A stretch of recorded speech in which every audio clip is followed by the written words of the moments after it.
Beralih ke informasi lain, pemirsa, dipicu masalah tapal batas, warga kedua desa di Kepulauan Sula, Maluku Utara bentrok. Kedua kelompok ini saling serang memakai balok kayu dan lempar batu. Dipicu tapal batas, warga kedua desa yakni Desa Waihama dan Desa Waiipa di Kecamatan Sanana, Kabupaten Kepulauan Sula, Maluku Utara kembali bentrok pada Minggu 14 Agustus kemarin. Kedua kelompok warga saling serang memakai balok kayu dan lemparan batu. Akibatnya 1 orang warga dan 2 personel polisi yang mengamankan aksi bentrok tersebut terkena korban lemparan batu.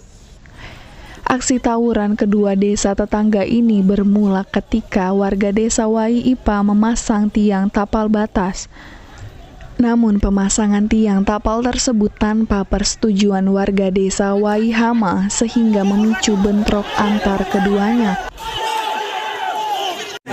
Masalah pembuatan di dapur ini, sekali pagi itu mungkin antara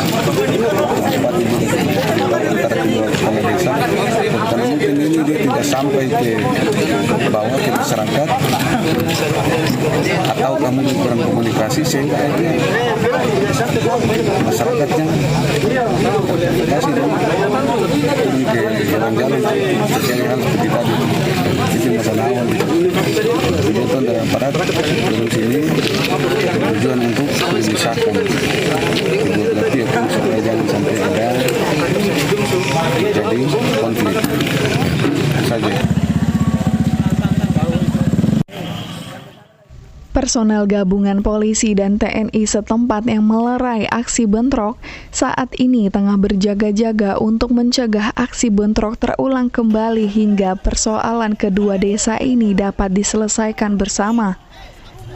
Dari Maluku Utara, Opik Syarifuddin melaporkan untuk Kawanua TV.